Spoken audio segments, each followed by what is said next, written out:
വിശുദ്ധ ലൂക്ക എഴുതിയ സുവിശേഷം അധ്യായം 1 വാക്യങ്ങൾ 46 മുതൽ 56 വരെ. മറിയത്തിന്റെ സ്തോത്രഗീതം. മറിയം പറഞ്ഞു, എന്റെ ആത്മാവ് കർത്താവിനെ മഹത്വപ്പെടുത്തുന്നു. എന്റെ ചിത്തം എന്റെ രക്ഷകനായ ദൈവത്തിൽ ആനന്ദിക്കുന്നു. അവിടുന്ന് തന്റെ ദാസിയുടെ താഴ്മയെ കടാക്ഷിച്ചു. ഇപ്പോൾ മുതൽ സകല തലമുറകളും എന്നെ ഭാഗ്യവതി എന്ന് പ്രകീർത്തിക്കും. ശക്തനായവൻ എനിക്ക് വലിയ കാര്യങ്ങൾ ചെയ്തിരിക്കുന്നു. അവിടുത്തെ നാമം പരിശുദ്ധമാണ്.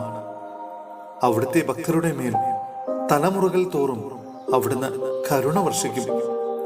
അവിടുന്ന് തന്റെ ഭുജം കൊണ്ട് ശക്തി പ്രകടിപ്പിച്ചു. ഹൃദയവിചാരത്തിൽ അഹങ്കരിക്കുന്നവരെ ചിതറിച്ചു. ശക്തന്മാരെ സിംഹാസനത്തിൽ നിന്ന് മറിച്ചിട്ടു. എളിയവരെ ഉയർത്തി.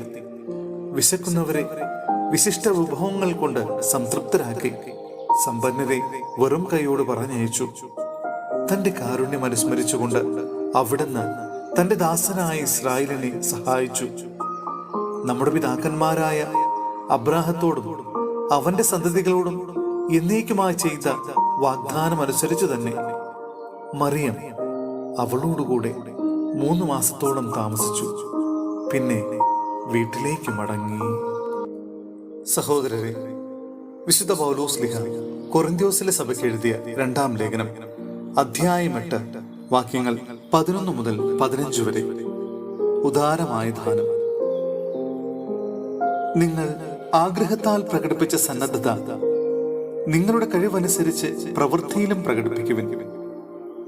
താല്പര്യത്തോടെയാണ് നൽകുന്നതെങ്കിൽ ഒരുവന്റെ കഴിവനുസരിച്ചുള്ള ദാനം ദൈവം സ്വീകരിക്കും. കഴിവില്ലായ്മ കണക്കാക്കേണ്ടതില്ല. മറ്റുള്ളവർ കഷ്ടപ്പെടരുതെന്നും നിങ്ങൾ കഷ്ടപ്പെടണമെന്നുമല്ല ഞാൻ അർത്ഥമാക്കുന്നത്. അവരുടെ സമൃദ്ധിയിൽ നിന്ന് നിങ്ങളുടെ കുറവ് നികത്തപ്പെടുന്നതിന് നിങ്ങളുടെ ഇപ്പോഴത്തെ സമൃദ്ധിയിൽ നിന്ന് അവരുടെ കുറവ് നികത്തണമെന്നും അപ്രകാരം സമത്വമുണ്ടാകണമെന്നുമാണ്. എഴുതപ്പെട്ടിരിക്കുന്നത് പോലെ അധികം സമ്പാദിച്ചവന് ഒന്നും മിച്ചമുണ്ടായിരുന്നില്ല, അല്പം സമ്പാദിച്ചവന് കുറവും ഉണ്ടായിരുന്നില്ല.